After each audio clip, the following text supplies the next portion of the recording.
Akoi numit numti khudingi thazaba akoi se kyagi matik ishor gi wahai sina nauthogan basi jamna mathau tai hai tai ko aduna wahai sina akoi se numit khuding nauthogal la kanda akoi se ishona pam le punsi du da yamna apien ma loina ni hingma ngamgani hai basini ko aina फजब पुंसी हिंगो हिंगो हायरगा हिंगो नंगदब नते Christian अमा ओय ओयना करिगिनो अमोट पुंसी करिगिनो तुम हानगी अरीब मिपाल तुम हंजन हंजन हिंगलिबसे को सि यामना कोइगी एकोइ इसान हंगब याबो वाहंगनेबो हंगसे सि सुगम वाहंगसे करिगिनो क्रिश्चियन अमा ओयरो फावबदा अदम अमोट प सेंगदब चुमदब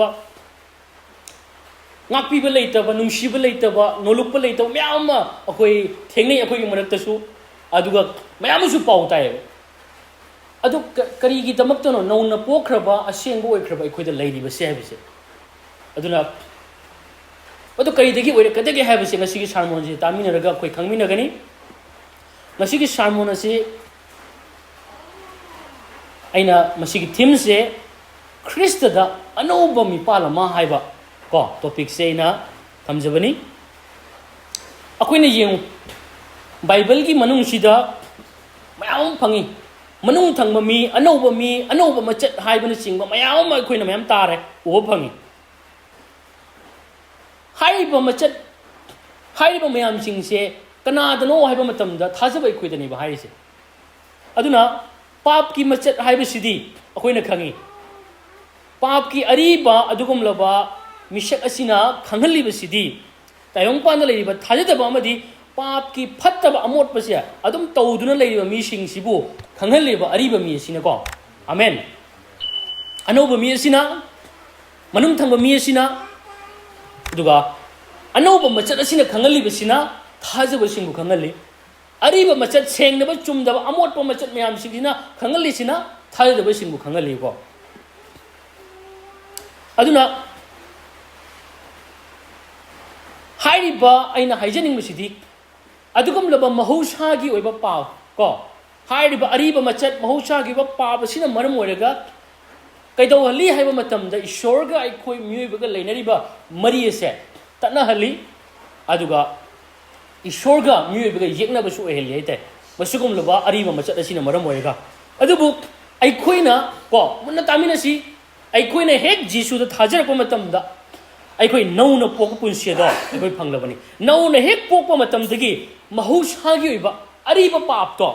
अखोइदगी मपुंग फाना लौथोखरबने नौना पोक मिकुप्ता महौसागी ओइबा पापसे टोटली लौथोखरे हाइबसे बसे अखोई खंगसिबो को आमेन बाइबलना कै हाइबा मतमदा कोलोसिया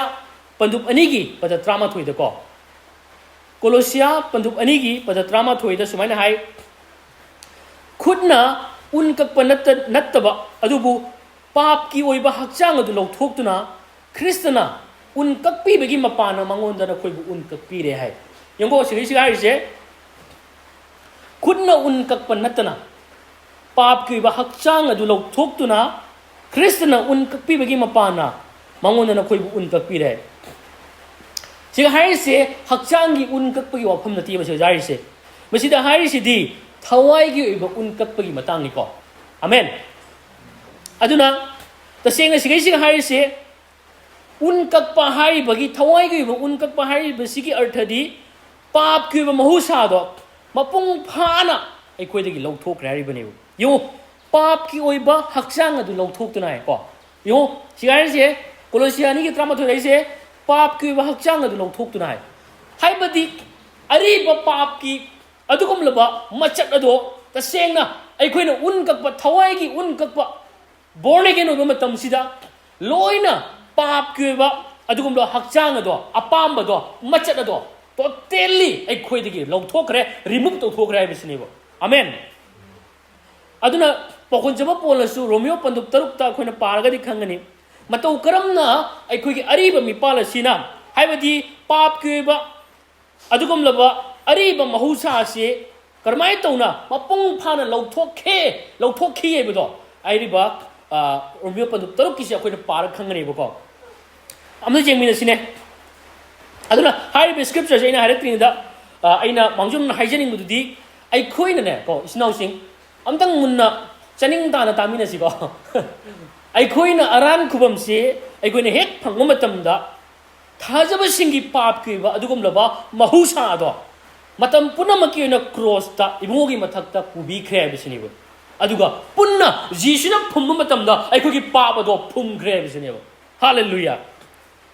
ꯑꯃꯦꯟ ꯑꯗꯨꯅ ꯔꯣꯃꯤꯌꯣ ꯄꯟꯗꯨꯞ 3ꯀꯤ ꯄꯗ 3ꯇ ꯀꯩ ꯍꯥꯏꯕ ꯃꯇꯝꯗ ꯄꯥꯞꯀꯤ ꯍꯛꯆꯥꯡꯁꯦ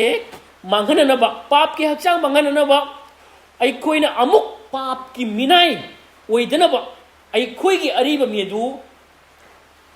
ꯃꯍꯥꯛꯀ ꯂꯣꯏꯅꯅ ꯀ꯭ꯔꯣꯁꯇ ꯍꯥꯠꯈ꯭ꯔꯦ ꯍꯥꯏꯕ ꯑꯩꯈꯣꯏꯅ ꯈꯪꯉꯦ ꯑꯃꯦꯟ ꯑꯗꯨꯅ ꯑꯩꯈꯣꯏꯅ ꯅꯧꯅ ꯄꯣꯛꯄ ꯃꯇꯝꯗ ꯅꯧꯅ ꯄꯣꯛꯂꯕ ꯃꯇꯨꯡꯗꯗꯤ ꯑꯩꯅ ꯍꯥꯏꯖꯅꯤꯡꯕꯁꯤꯗꯤ ꯅꯧꯅ ꯄꯣꯛꯂꯕ ꯃꯇꯨꯡꯗ ꯐꯥꯎꯕ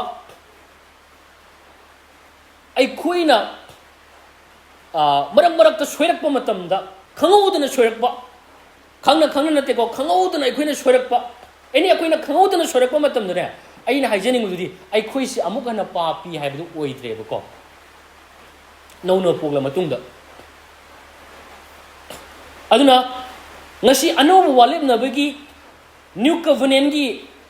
ꯁ꯭ꯀ꯭ꯔꯤꯞꯆꯔ ꯈꯨꯗꯤꯡꯃꯛꯁꯤꯗ ꯑꯩꯈꯣꯏꯅ ꯌꯦꯡꯉꯛꯄ ꯃꯇꯝꯗ ꯅꯧꯅ ꯄꯣꯛꯂꯕ ꯃꯤ ꯑꯃꯕꯨ ꯄꯥꯄꯤ ꯍꯥꯏꯅ ꯀꯧꯕꯁꯦ ꯅꯪ ꯊꯦꯡꯅꯔꯣꯏꯕ ꯑꯃꯦꯟ ꯅꯧꯅ ꯄꯣꯛꯂꯕ ꯃꯤ ꯑꯁꯦ ꯀꯩꯗꯧꯅꯨꯡꯗ ꯃꯥ ꯄꯥꯄꯤ ꯑꯣꯏꯗ꯭ꯔꯕꯅꯤ ꯄꯥꯞ ꯆꯦꯟꯕ ꯃꯤ ꯍꯥꯏꯕꯁꯦ ꯀꯔꯤꯕꯨ ꯀꯧꯋꯦ ꯍꯥꯏꯕ ꯃꯇꯝꯗ ꯅꯧꯅ ꯄꯣꯛꯇ꯭ꯔꯤꯕ ꯃꯤꯁꯤꯡꯗꯣ ꯂꯣꯏꯅ ꯄꯥꯞ ꯆꯦꯟꯕ ꯉꯥꯛꯇꯅꯤ ꯑꯃꯦꯟ ꯑꯗꯨꯅ ꯉꯁꯤ ꯅꯧꯅ ꯄꯣꯛꯈ꯭ꯔꯕꯁꯤꯡꯗꯤ ꯑꯩꯈꯣꯏꯅ ꯈꯨꯗꯤ ꯊꯤꯔꯛꯄ ꯃꯇꯝꯗ ꯑꯩꯈꯣꯏ ꯑꯃꯨꯛ ꯄꯥꯄꯤ ꯑꯣꯏꯗꯦ ꯍꯥꯏꯕꯁꯦ ꯃꯁꯤ ꯑꯩꯈꯣꯏ ꯈꯪꯃꯤꯟꯅꯁꯤ ꯉꯁꯤ ꯑꯩꯈꯣꯏ ꯄꯣꯏꯟ 3ꯈꯛ ꯑꯩꯈꯣꯏꯅ ꯅꯩꯅꯃꯤꯟꯅꯒꯅꯤ ꯌꯥꯝꯅ ꯃꯔꯨꯑꯣꯏꯕ ꯄꯣꯏꯟꯁꯤꯡꯅꯤ ꯑꯍꯥꯟꯕ ꯄꯣꯏꯟꯗꯨꯗꯤ ꯄꯥꯞꯀ ꯆꯨꯅꯗ꯭ꯔꯕ ꯑꯅꯧꯕ ꯃꯤꯄꯥꯜ ꯍꯥꯏꯕꯒꯤ ꯃꯇꯥꯡꯗ ꯑꯩꯈꯣꯏ ꯌꯦꯡꯃꯤꯟꯅꯒꯅꯤ ꯑꯩꯈꯣꯏꯅ ꯉꯁꯤ ꯅꯧꯅ ꯄꯣꯛꯂꯛꯄ ꯃꯇꯝꯗ ꯑꯩꯈꯣꯏꯗ ꯂꯩꯔꯝꯕ ꯄꯥꯞꯀꯤ ꯃꯆꯠꯁꯤꯡ ꯑꯗꯣ ꯍꯧꯖꯤꯛ ꯑꯩꯈꯣꯏꯅ ꯈꯪꯉꯤ ꯀꯣꯂꯣꯁꯤꯌꯥ 2:13 ꯄꯥꯞꯀꯤ ꯃꯆꯠ ꯈꯨꯗꯤꯡꯃꯛꯇꯣ ꯂꯣꯏꯅ ꯂꯧꯊꯣꯛꯈ꯭ꯔꯦ ꯍꯥꯏꯕꯁꯤ ꯑꯩꯈꯣꯏꯅ ꯈꯪꯉꯤ ꯑꯔꯥꯟ ꯈꯨꯝ ꯐꯪꯕ ꯃꯇꯝꯗ ꯑꯩꯈꯣꯏꯁꯦ ꯇꯣꯇꯦꯜꯂꯤ ꯍꯣꯡꯂꯕ ꯑꯅꯧꯕ ꯃꯤꯁꯛ ꯑꯃ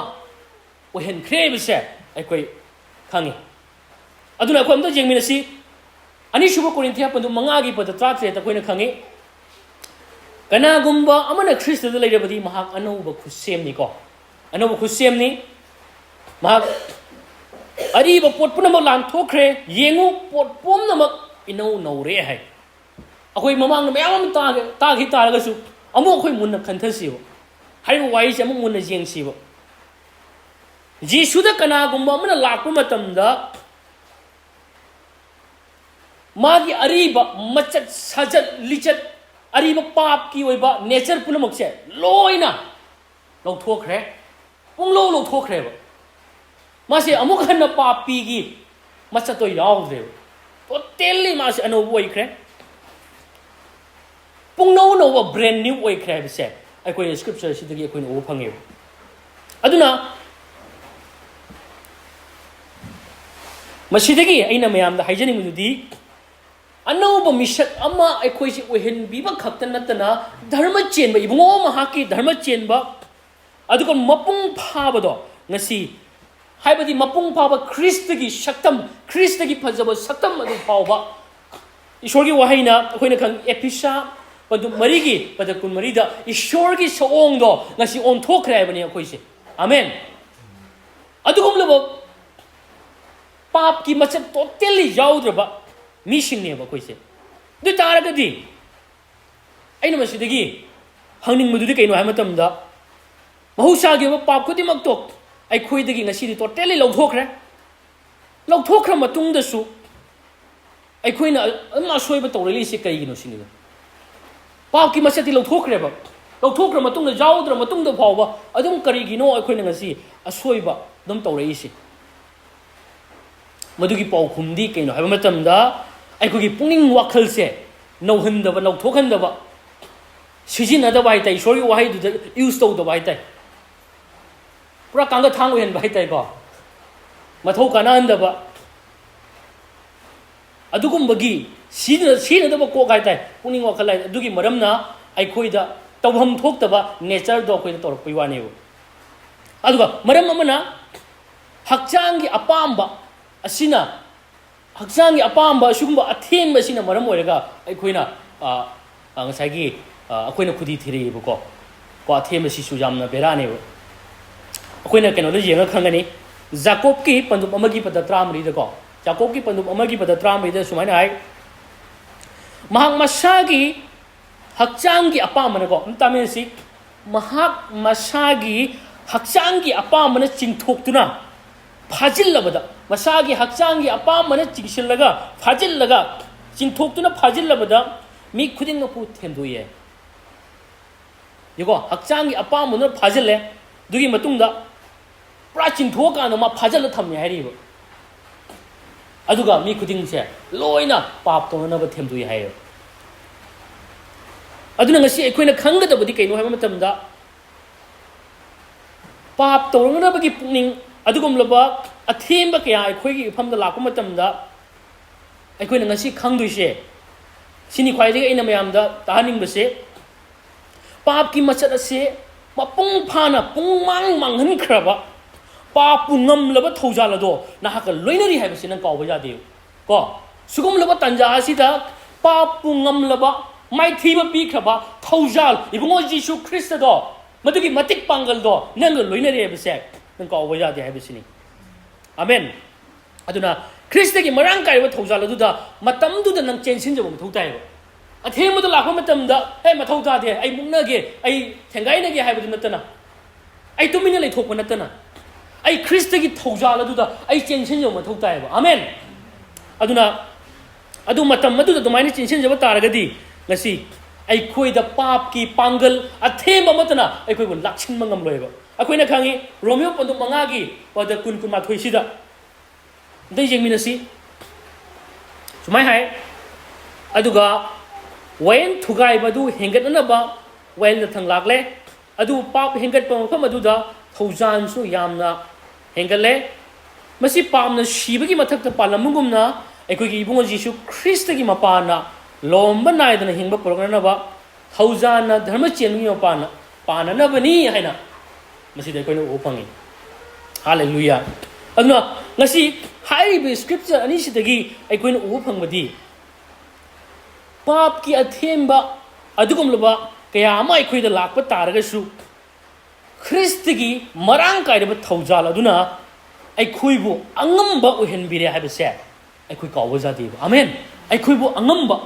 पापना निंगथौगुम पानबा नतेबा थौजाल अमसुंग धर्म चेमदुना निंगथौगुम पाले पापतुना निंगथौ ओइना पाले हाय नतेबा थौजाल धर्म चेमदुना निंगथौ ओइना पाले आमेन अदुना निंगथौइना थौजाल अदुना धर्म चेनबगी अफबा मयाम सिंगना निंगथौइना पालबा मिसिंग ने बसे अखोइ कावबा यादे अदु कावथो कांदा पुरा दु टोटली मदुगी वाखन कावथो कांदा आइना निंगंग निंग खलक खलक पदो अदुम तौन ले तारगदी आइगी माइंड सिना ईश्वर की अदुकुम लो पांगल ले मतिक ले रेबा आइगी अचुम सक्तम सक्ता गदुदा निंगछंग जदब तारगदी आइदुम पाप तोरप ताबदी आई तुम खुदी थिरक ताबनी अदुदी नंग तौबगी फोलो नंग फंग ताबनी अइने ड्रग चा तारगदी आई याम जांग तत्कनेव सिदि महौसागिनी नंग तौबुदुनी अदुनी हाइबा सिगी सीबसिदी ईश्वरन थोगन मनतीब अइने ड्रग चारगा ई सीज तारगदी मदु ईश्वरन दंदी पी नतीब अदुदी इसान थोगन मनेव अदुना मसिदी अखोइ खंगताई अदुना ईश्वरगी अचुम थौजालदो मधुना ngमलब मीसिंगनी मधुना कयम नते पाप की पांगल से कैसु नते जाम चाउन उरुइसिबो हे मासि कल्लिने ngममिने आई ngमदीने हाइदु आई न ngमखरबनी करिसु नते हाइबसे मसे कोइ खनसिबो आई खोइद लेरिबो पांगल सिने चाउबा कनबा वांगबे हेलेबदो अकोइ खंगसिबो पाप तुना चाउबे हेलेना कोइ उरुइसिबो अकोइ की मिटफम से ईश्वर की पांगल दुना ओइ थोक्तबा लेति हाइबगी अचौबा मियेंग असाना मियेंग दो कोइ जेंबा होरसि सिनाउसिंग आमेन हालेलुया अदुना अखोइगी कनो दु स्वाय रोमियो पंदु तरुकी पदा अमग अनिगा पदा तरेका दुसु कयबा मतमदा अदुरबदी अखोइना करी हाइगदगे अमतम तासिगो अदुरबदी अखोइना करी हाइसिगे थौजाल हेंगननबा अखोइना पाप तौदुना लेगद्रा मधु खग ओइदसनु पाप लोमदा सिरबा अखोइना करमना पाप तौदुना लेखिगनी मरमदी सीख्रबा मागदु पापतगी निंगतमले मनिंगतमले आमेन हालेलुया अदुना मागी थौजाल अदुना पाप सिनने मसागी मपांगन कलैङैने थौजाल दुना हेनना के बतुंदा पाप याम फम अदुदा थौजाल हेंदोक थोइदों जाम लेजे अखोइना उगदबसे पाप सि कल्लिने ngम्मिने एस मसिदि कमाइना कैना तौने खल्लोइसिबो पाप ने हेंगलैङै थौजाल सुने थौजाल की पांगल सु कन में हेंगलक पाइ ताइ आमेन अदुना अखोइना शोर की थौजालना पाप तगी चाव हेली अदुना अखोइ से टोटली जीसु ख्रिस्ट ना क्रॉस ता पाप का लोइना सीखबगी मरमना ngasi विक्ता हाइबदो सीखरबा महागदो पाप तगी मनिंग तमहले आमेन अदुना पाप तगी मनिंग तमहले बिदि पाप का अखोइगा मरी लेनद्रे हाइबनेबा आमेन पाप का अखोइगा चुनद्रे हाइबनेबा पाप का चुनद्रबा पाप का पंगनद्रबा मीसिंग अखोइसे हालेलुया पाप का पंगनद्रबा मीसिंगनी पाप तौरगा नुंगाइबा मीसिंग दो खनते पाप तौरपा मतमदा हेक असोयरपा मतमदा यामना खोइदौ सावगतबा यामना तुकच्चबा असै अमांगम नेलुरे हाइबगुमनेबा खोइदौ सावगतबा मई गावदो ओ ओनहोकपनी गायना होरा अदुगुमबगी ngsaigi पेंदबदो ऐ करी हक्तक तौरुइनो करी चागैने तौरुइनो हाइबगी नुंगाइतबा फाउने पाप तौरपा मतमदा हाइदी पाप तो नुंगाइबा नतबको ऐसे कायने सौबाय ताइ करिगिनो इन तौरुइसेनको हाइ अदुगुम्बा मिसक तो खोइ ओइरबनि नौसि हालेलुया ईश्वरगी थौजाल अदुना पालबा मिसिंगनेबा खोइसे आमेन अदुना अखोइ कय मतमदा बाइबल कय मतमदा थाजबसिंगी मथक्ता पापना पाले हाइदि अदुबु कय थाजबसिंगी मथक्ता थौजालना निंगथौगुमना पाले हालेलुया हालेलुया अदुसु निंगथौगुमना धर्म चेनबदुना पाले हाइरियो आमेन हालेलुया अमुक अखोइ जेंमिनसि अनिसु पॉइंट थवाइगी मपाना चटपा मिसिंगनि हाइबसे अखोइ निंगसिंगसि थवाइगी मपाना चल्लिबा मिसिंग हाइबसे अखोइ खंगसि हाइबा असिगी मतंगदा इना थमजबनी अखोइ गलतिया पनु मंगागी पद त्रादुक्ता कय मतमदा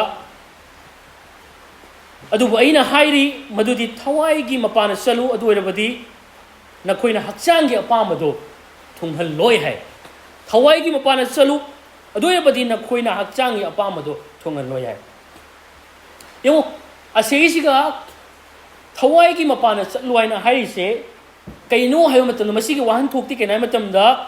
अखोइना इहान हन अखोइना ngasi खंग मथौ ताइसे केनाय मतमदा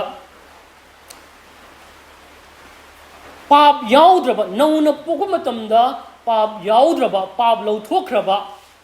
मी सिंगनी हाइबसे मसिमा सिगी वाहिसे पारकबगा अखोइना खंगबा तारे अदुना पाप अमत याउद्रबा मी सिंग हाइबसे अखोइना खंगगा अइना हुजि हाइजेनिंगदुदि पाप याउद्रबा मी दुदा करि दवि हाइबा मतमदा ईश्वरगी अदुगुमलबा कय मचक हाइताइ ईश्वरगी वाइल सिंगदो मागी थमोय अदुदा इशनख्रेब आमेन ईश्वरगी वाइल सिंगदो मागी थमोयदा हखरे इख्रेब अदुगुमलबा पाप लौथोख्र मतुंगदा अखोइ अनौब थमोय सिदा अदुना हाइब अनौब थमोय सिदा ngasi ईश्वरना मागी मचक के आमा ngasi हापसनबिरेब अदुगुमलबा थवाइगी बा महि के आमा ngasi अखोइदा हापसनबिरेब आमेन थवाइगी बा बोर कया आमा ngasi दि अखोइ अनौब थमोय सिदा माना हाइथबिख्रे हाइबसिनेब अदुना अखोइ गलतिया पंदु मंगागी पद कुनिथोय कुलुमदोदा अखोइनासु खंगी खंगसु अमुक तामिनसि आई पाजरके सिगाय थवाइगी महिदी नुंसिबा हराउबा इंथबा खांगबीबा चानबीहैबा अफबा थाजबा याबा पुनिंग तप्पा अमसुंग मसा खुदुम चंजबा हाइबसिंग असिगी मायुक्ता वाइन जाथंग अमत लेते है आमेन यमो हाइरिबा मयामसिंग असे अखोइगी अनौब थमोयसिदा थवाइगिबा महै ओइख्रबनिबा अनौब थमोयसिदा मसिगी मचत मयामसिंगसे अखोइदा हापख्रबनि इशनख्रबनिबा आमेन aduna haiba machat singa se aingon da hujik ti yaure haiba se ai shana hujik jajaba mathau tai aduga aingon da yaure leire haiba do khanga kanda hingba adubuni thawai gi mapana chatlu haina haris ko thawai gi mapana chatlu haiba se haiba mai haiba machat mayam sing se aingon da leire haiba je khanga ga khong thangba adubuni ba thawai gi mapana chatlu haisi aduna aikoi da ishona pibi kraba anouba machat thawai gi mahi mayam sing se koi tattana aikoi ningsing jasi aikoi puning wakhal se anouba mi du gi matungina aikoi hingnaba kedoni hai matamda discipline to mathau ta aikoi gi puning wakhal se aikoi gi mind se discipline to ba ishor gi wahaina warak pai tai sei thang bai tai adusu ishor gi wahaina aikoi puning wakhal se ishor gi wahaina sei thaba warak wati ma to discipline to aikoi mathau tai asuki matik madu changi hai tai ba ko maram di kai no matamda aikoi se thawai gi ba mini snau sing aikoi se thawai gi oi ba mi sing ni no aikoi na no poku matamda thawai sida akoi no pokhrabani aduna aikoi se thawai oi bagi maram na thawai gi matungi ne hingbai ba se masidi mahusa ne te ai thawai ni na ai thawai oi ne hingbai se thawai gi aning man chatpai se masidi mahusa ni masidi satpham thoi masi chalak taba matamda mi do soirabani sanna san mai torok tha taraga di san na hui doi khogalo ne hei san ji ngor bai ka ne ba hei moko phatre ngan su jaron tala do hui ma hato kre ba mayam sang na ko hui ji ngor hui ji afang hui silak pi wani mana adu ma se moko bera le bai tai odi mayam sang hato kre ba ai na ai jening modi ko hui di mai le ga ni do mana moko phalak tre ma se hui di mai torok tre aduna mi mayam sang hat kre ba aina haijening budi akhoi di thawai ni na thawai oina hingse bi wari me ba adu matam du di o as ma se normal ni ma se gyan jam taw mi ni harakane ba adu gumna mina mi gi masat chatpa gumna adu maina sana sagi masat chali jena akhoi ma jen du mai di hingi thawai oi khraba thawai da no po khraba khoi su thawai oina hingsi hai bisini ba haibadi thawai gi aning mudu da chasi hingsi hai bi wani da bible su kay matamda thawai gi mapana aikoina hinglabadi aikoina thawai gi mapana chasi hai amen hallelujah asini aikoina khangli se aikoina hek phattaba torok matamda ne mako phalak tram ni ko ngai gi hui dumaina ko ngasai gi normal oirak trab ni ai khangsi ba akoi gi aseng ba mahusa du da leirak trabani haibase akoi isana jajasi adugo sausi khoi mai kai do win to yunu se na ko ngasai do mai hona sausi ba e kai do bagi to yunu su ma chat se hai na ngasai gi chai se ba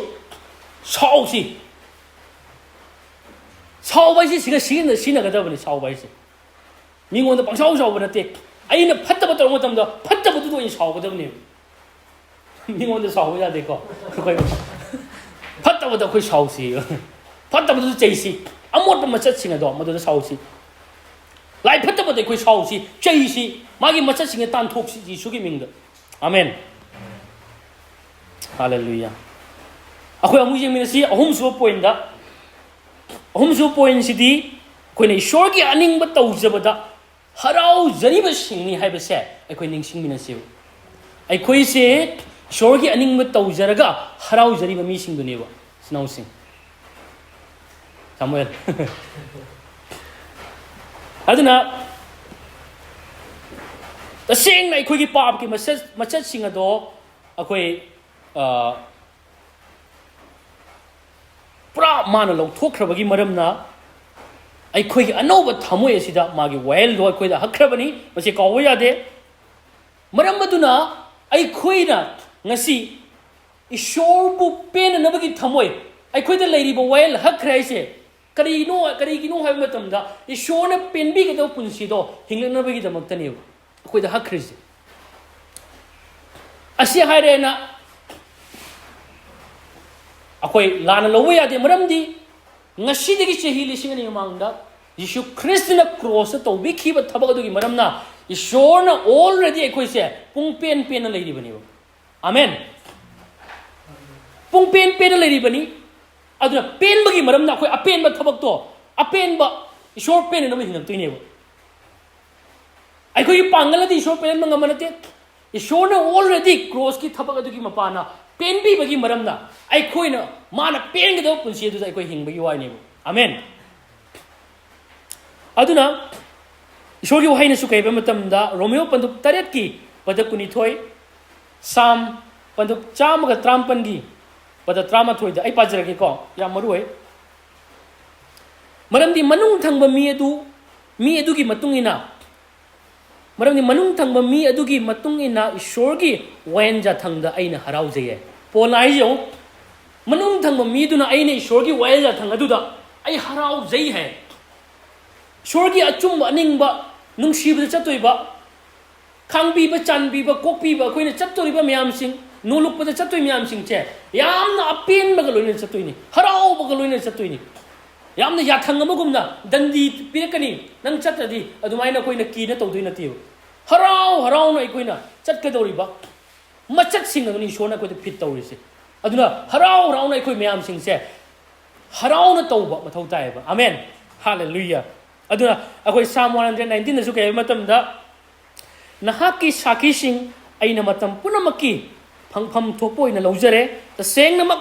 ꯃꯈꯣꯏ ꯑꯩꯒꯤ ꯊꯃꯣꯏꯒꯤ ꯍꯔꯥꯎꯖꯐꯝꯅꯤ ꯍꯥꯏ amen ꯑꯗꯨꯅ ꯏꯁꯣꯔꯒꯤ ꯋꯥꯍꯩꯁꯤꯡ ꯑꯗꯨꯗ ꯉꯥꯎꯖꯕ ꯏꯟꯖꯕꯗ ꯍꯔꯥꯎꯖꯕ ꯃꯤꯁꯤꯡ ꯑꯗꯣ ꯉꯁꯤ ꯑꯩꯈꯣই ꯏꯁꯣꯔꯅ ꯑꯣꯏꯍꯟꯕꯤꯔꯕꯅꯤ ꯑꯃꯦꯟ ꯃꯗꯨ ꯑꯩꯈꯣꯏ ꯀꯥꯎꯕ ꯌꯥꯗꯦ ꯑꯗꯨꯅ ꯌꯦꯡꯉꯣ ꯍꯧꯖꯤꯛ ꯄꯥꯊꯣꯛꯈ꯭ꯔꯕ ꯁ꯭ꯀ꯭ꯔꯤꯞꯆꯔ ꯑꯗꯨꯗꯒꯤ ꯑꯩꯈꯣꯏꯅ ꯃꯔꯨꯑꯣꯏꯅ ꯈꯪꯃꯤꯟꯅꯕ ꯌꯥꯕꯗꯨꯗꯤ ꯑꯩꯈꯣꯏꯒꯤ ꯅꯧꯅ ꯄꯣꯛꯂꯕ ꯑꯅꯧꯕ ꯃꯤ ꯑꯁꯦ ꯏꯁꯣꯔꯕꯨ ꯄꯦꯜꯍꯟꯕ ꯄꯨꯟꯁꯤꯗ ꯄꯦꯜꯍꯟꯕ ꯄꯨꯟꯁꯤꯗꯨꯗ ꯆꯠꯄ ꯄꯦꯜꯍꯟꯕ ꯄꯨꯟꯁꯤꯗꯨ ꯍꯤꯡꯕ ꯃꯇꯝꯗ ꯌꯥꯝꯅ ꯍꯔꯥꯎꯖꯩꯑꯕ ꯑꯩꯈꯣꯏꯒꯤ ꯑꯅꯧꯕ ꯃꯤ ꯑꯁꯤꯅ ꯏꯁꯣꯔꯕꯨ ꯄꯦꯜꯍꯟꯅꯅꯕ ꯍꯤꯡꯉꯛꯄ ꯃꯇꯝꯗ ꯌꯥꯝꯅ ꯍꯔꯥꯎꯖꯩ ꯍꯥꯏꯇꯥꯔꯦ ꯑꯩꯈꯣꯏꯒꯤ ꯑꯅꯧꯕ ꯃꯤ ꯑꯁꯤꯀꯣ ꯑꯗꯨꯅ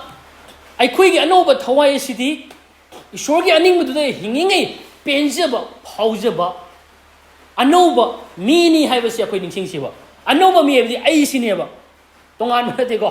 ꯑꯩꯁꯤꯅ ꯏꯁꯣꯔꯒꯤ ꯋꯥꯍꯩꯗ ꯂꯩꯕ ꯃꯇꯝꯗ ꯏꯁꯣꯔꯒꯤ ꯑꯅꯤꯡꯕꯗ ꯆꯠꯄ ꯃꯇꯝꯗ ꯏꯁꯥꯅ ꯄꯦꯟꯖꯕ ꯄꯨꯟꯁꯤꯗꯣ ꯏꯁꯣꯔꯅ ꯑꯣꯏꯍꯟꯕꯤꯔꯕꯅꯦꯕ ꯃꯗꯨꯕꯨ ꯄꯦꯜꯂꯛꯇ꯭ꯔꯕ ꯍꯔꯥꯎꯕ ꯂꯩꯔꯛꯇ꯭ꯔꯕ ꯃꯗꯨꯗꯤ ꯑꯩꯈꯣꯏꯅ ꯈꯪꯁꯤ ꯃꯗꯨꯗꯤ ꯉꯁꯥꯏꯒꯤꯗꯣ ꯃꯥ ꯁꯥꯏड ꯏꯐꯦꯛ ꯑꯣꯏꯔꯕꯅꯦꯕꯀꯣ ꯃꯥ ꯅꯨꯡꯁꯤꯠ ꯑꯃ ꯆꯨꯔꯕꯅꯦ ꯍꯥꯏꯇꯥꯔꯦ ꯅꯣꯔꯃꯦꯜ ꯑꯣꯏꯗ꯭ꯔꯕꯅꯦ ꯍꯥꯏꯇꯥꯔꯦꯕꯀꯣ ꯑꯃꯦꯟ ꯑꯗꯨꯅ ꯉꯁꯤ ꯑꯩꯅ ꯍꯥꯏꯖꯅꯤꯡꯕꯗꯨꯗꯤ ꯑꯩꯈꯣꯏ ꯏꯁꯣꯔꯒꯤ ꯑꯅꯤꯡꯕ ꯍꯤꯡꯅꯅꯕꯒꯤꯗꯃꯛꯇ ꯃꯥꯒꯤ ꯑꯅꯤꯡꯕꯗ ꯆꯠꯅꯅꯕꯒꯤꯗꯃꯛꯇ harauna ꯑꯩꯈꯣꯏꯒꯤ ꯄꯨꯟꯁꯤꯁꯦ ꯄꯤꯁꯤꯟꯃꯤꯟꯅꯁꯤ ꯀꯠꯊꯣꯛꯃꯤꯟꯅꯁꯤ ꯍꯥꯏꯕꯁꯦ ꯑꯩꯅ ꯍꯥꯏꯖꯅꯤꯡꯉꯤ ꯑꯗꯨꯅ ꯄꯣꯈꯣꯟꯖꯕ ꯄꯣꯜꯅꯁꯨ ꯀꯌꯥ ꯃꯇꯝꯗ ꯅꯈꯣꯏꯒꯤ ꯍꯛꯆꯥꯡ ꯀꯌꯥꯁꯤꯡ ꯑꯗꯨ ꯄꯥꯞꯀꯤ ꯐꯠꯇꯕ ꯇꯧꯅꯕꯒꯤ ꯙꯔꯃ ꯆꯦꯟꯗꯕꯒꯤ ꯈꯨꯠꯂꯥꯏꯒꯨꯝ ꯀꯠꯊꯣꯛꯀꯅꯨ ꯑꯗꯨꯕꯨ ꯁꯤꯕꯗꯒꯤ ꯍꯤꯡꯍꯟꯕꯤꯔꯕ ꯃꯤꯁꯤꯡꯒꯨꯝ ꯑꯃꯁꯨꯡ ꯅꯈꯣꯏꯒꯤ ꯍꯛꯆꯥꯡ ꯀꯌꯥꯁꯤꯡ ꯑꯗꯨ ꯏꯁꯣꯔꯗ ꯙꯔꯃ ꯆꯦꯟꯕꯒꯤ ꯈꯨꯠꯂꯥꯏꯁꯤꯡꯒꯨꯝ ꯅꯈꯣꯏꯅ ꯁꯥꯃꯛ ꯏꯁꯣꯔꯒꯤ ꯃꯐꯝꯗ ꯀꯠꯊꯣꯛꯎ ꯍꯥꯏꯕ ꯑꯃꯦꯟ ꯑꯗꯨꯅ ꯍꯔꯥꯎꯅ ꯑꯩꯈꯣꯏꯒꯤ ꯄꯨꯟꯁꯤꯁꯤ ꯐꯠꯇꯕ ꯆꯨꯝꯗꯕ ꯇꯥꯏꯕꯪ ꯄꯥꯟꯕꯒꯤ ꯑꯄꯥꯝꯕ ꯀꯜꯂꯛꯄ ꯃꯤꯍꯧꯕ ꯐꯠꯇꯕꯒꯤ ꯑꯁꯤꯗ ꯃꯇꯝ ꯁ꯭ꯄꯦꯟ ꯇꯧꯕ ꯅꯠꯇꯗꯨꯅ ꯑꯩꯈꯣꯏꯅ ꯍꯔꯥꯎꯅ ꯑꯩꯈꯣꯏ ꯏꯁꯣꯔꯅ ꯄꯤꯕꯤꯈ꯭ꯔꯕ ꯑꯐꯕ ꯈꯨꯗꯣꯜ ꯑꯐꯕ ꯕꯣꯔ ꯃꯍꯩ ꯃꯌꯥꯝꯁꯤꯡ ꯊꯋꯥꯏꯒꯤ ꯃꯍꯩ ꯃꯌꯥꯝꯁꯤꯡ ꯏꯁꯣꯔꯅ ꯄꯤꯕꯤꯈ꯭ꯔꯕ ꯊꯧꯖꯥꯜ ꯃꯌꯥꯝꯁꯤꯡ ꯑꯁꯤꯗ ꯍꯔꯥꯎꯖꯗꯨꯅ ꯃꯥꯅ ꯄꯤꯕꯤꯈ꯭ꯔꯕ ꯑꯅꯧꯕ ꯃꯤ ꯑꯁꯤꯅ ꯃꯥꯒꯤ ꯑꯣꯏꯔꯤꯕ ꯑꯅꯤꯡꯕꯗꯨꯗ ꯑꯩꯈꯣꯏ ꯍꯔꯥꯎꯅ ꯄꯨꯟꯁꯤꯁꯦ ꯃꯗꯨꯗ ꯄꯣꯊꯥꯖꯗꯨꯅ ꯄꯤꯁꯤꯟꯃꯤꯟꯅꯗꯨꯅ ꯀꯠꯊꯣꯛꯃꯤꯟꯅꯗꯨꯅ ꯑꯩꯈꯣꯏ ꯍꯤꯡꯃꯤꯟꯅꯁꯤ ꯍꯥꯏꯕ ꯋꯥꯐꯝꯁꯦ ꯑꯩꯅ ꯍꯥꯏꯖꯅꯤꯡꯉꯤ ꯑꯗꯨꯅ ꯑꯩꯈꯣꯏ ꯌꯦꯡꯉꯣ ꯑꯩꯈꯣꯏ ꯅꯤꯡꯁꯤꯡꯃꯤꯟꯅꯁꯤ ꯑꯩꯅ ꯃꯃꯥꯡꯗꯁꯨ ꯍꯥꯏꯖꯈ꯭ꯔꯦ ꯃꯆꯠ ꯍꯥꯏꯕꯁꯤ ꯑꯅꯧꯕ ꯃꯆꯠ ꯑꯅꯧꯕ ꯃꯤ ꯑꯗꯨꯒ ꯍꯥꯏꯕꯁꯤꯒ ꯑꯔꯤꯕ ꯃꯤ ꯍꯥꯏꯕꯁꯤꯒ ꯑꯩꯈꯣꯏ ꯈꯦꯠꯅꯩ ꯑꯗꯨꯅ ꯑꯅꯧꯕ ꯃꯤꯕꯨ ꯑꯅꯧꯕ ꯃꯆꯠꯄꯨ ꯑꯅꯧꯕ ꯃꯤꯁꯛꯄꯨ ꯍꯥꯏ ꯇꯥꯔꯒꯗꯤ ꯃꯗꯨ ꯕꯤꯂꯤꯚꯔꯗꯅꯤ ꯑꯗꯨ ꯑꯔꯤꯕ ꯃꯆꯠ ꯍꯥꯏ ꯇꯥꯔꯒꯗꯤ ꯃꯗꯨ ꯄꯥꯄꯤꯁꯤꯡꯕꯨꯅꯤ ꯖꯤꯁꯨ ꯊꯥꯖꯗ꯭ꯔꯤꯕꯁꯤꯡꯕꯨꯅꯤ ꯑꯗꯨꯅ ꯌꯥꯝ ꯇꯣꯉꯥꯟꯈ꯭ꯔꯕꯅꯦꯕ ꯑꯩꯈꯣꯏꯗꯤ ꯄꯥꯞꯀ ꯄꯛꯅꯗꯕꯁꯤꯡꯅꯤ ꯍꯥꯏꯇꯥꯔꯦꯕ ꯄꯨꯔꯥ ꯇꯣꯇꯦꯜꯂꯤ ꯑꯩꯈꯣꯏꯁꯦ ꯇꯣꯉꯥꯟꯍꯟꯈ꯭ꯔꯕꯅꯤ ꯑꯗꯨꯅ ngasi Yesu Christ da la ko matam da akoi mahusa ge ba pap ado pom namak lau thok khre hai base pap hai base akoi da yaudre pap ki machat nature amata akoi da ngasi totally late hai base akoi lau thok khre base akoi ningsing minasi madu kawa ya de aduna akoi gi hakchang gi un kak panatna thawai gi un kak khrabani hai badi thawai da akoi na nauno pokamatam da hariba pap ki machat nature punamak che un kak khrabne thai haidi loi sendo khrabne thai ba amen aduna akoi madu kawa ya de aduna ahanu point da koina nei na kibudo akoi pap ko chunadraba akoi meepal amada akoi ishona kaubirabani aduna akoi ngasi anouba machanama phangma matung da su akoi na ngasi adum pap torba taraga di akoi na ngasi khangi akoi gi mind se akoi gi puning wakhal se ishor gi wahai du da koi sina ba mathau tai matam spend da mathau tai matam kai thokpa wahi ta ba pa ba church ka ba bayam se mathau tai ko asigi posi torok to matam dagi thangoi da ba kudi thiroi da ba chaloi da ba nature akoi dagi hek maram raga torei sing se madu dagi ni haitai ba ko maram amana athema dagi pap ki athema se yam kalli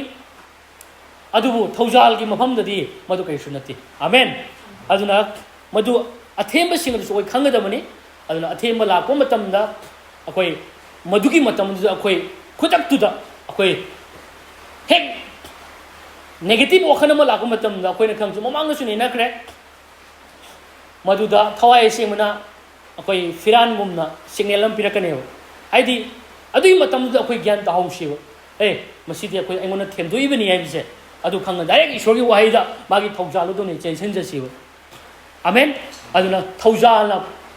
pap ki mathak ta pan magami pap ti kaisu nate ko aduna asugi matik pap na hengalakpa matam da thaujala aduna hendok thedona yami kanba chawba heli ngamba heli aduna aikoi papu ngamlaba aikoi gi pam na aikoi da panu nate aikoi na pap se magi mathak ta aikoi na pa laga leiri bane ba se koi kauri si ko amen aduna akoi ani shuba point su akoi na ngasi ishona pibi khraba anouba machat adugi matungina hingba haibase thawai gi mapan na chatpa thawai de hingba punsi dunia haibase koi takre aduna hariba thawai gi aningba adugi matungina ngasi ishona pibi khraba thawai gi mahai sing du loinana aikoi na ngasi punsi se hingba asi shona pame dusu harau na hingba do ko shona pame aduna akoi shogi wahai de takre aduna magi wail da thang du da wail da thang tawba matam inba matam da yamna anouba mi sin harau je amen aduna harau na mana pibiri ba mahi myam sing se harau na use to ba mathau tai sina ba mathau tai ba engon da loi yaw le ni ba hai si matang se inga hak khangbi da ge kai na chat khangbi ba ko hai de engon da yaw le mi na ko ai si matang se nung si da ge mo da ai saw ro ge na sat ka nung si ba hai de akhoi da lei da po ne si matang si di ai chan bi da kai na ko hai di matang loi na matang do khoi tawba ngam ba mi ni hai tai ba adugi fruit to lei da bani akhoi da yaw lei bani khulai oi na ko sa akhoi si na ba ya ram ni no lai phatta ba gi thabak gi khang ga akhoi ishor gi ba asugum la ba joy to bi khulai se si na si ba masi si na nge koi mai pa ka ni ba amen masi da mahi yan ba lei mai pa pa lei aduna koi harau na hingsi magi waila duda magi wahai duda anouba machat mayam singa duda akoi hingminasi adu ahum subada su akoi namina kre akoi aduga aina aroi bada aina haijening bududi kainai matam da ai khoi se huji se ishorna pibiri ba anouba meepal anouba machat adum lo thawai ge ba mahi mayam singa khoi ngasi already khoi ngasi pina bi khre asi pina ri bi khra ba phaw da masi de khoi penja duna hingma ngam li bra hai ba se masi aso ba wahang amai na mayam na thamjani ngi ba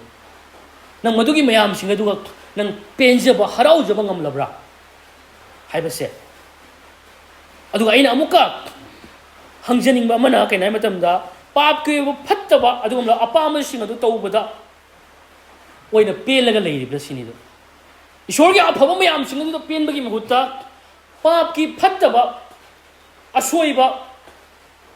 जायगी हुई मको गावदो अंगाव हुई दुमाइना तौब मतमदा लेन मतमदा नंगसी हराउजरीब्रा सिनिदा नंगसी पेलिब्रा हाइबसिनिबो अदुबु ईश्वर की वाहिनदी आइना इस्नाउसिन हाइजरिबदुदी ईश्वर की वाहिनदी कई हाय मधु खक ओइदसनु पाप lambda सिरिबा इखोइना करमना पाप तौदुना लैखिगनी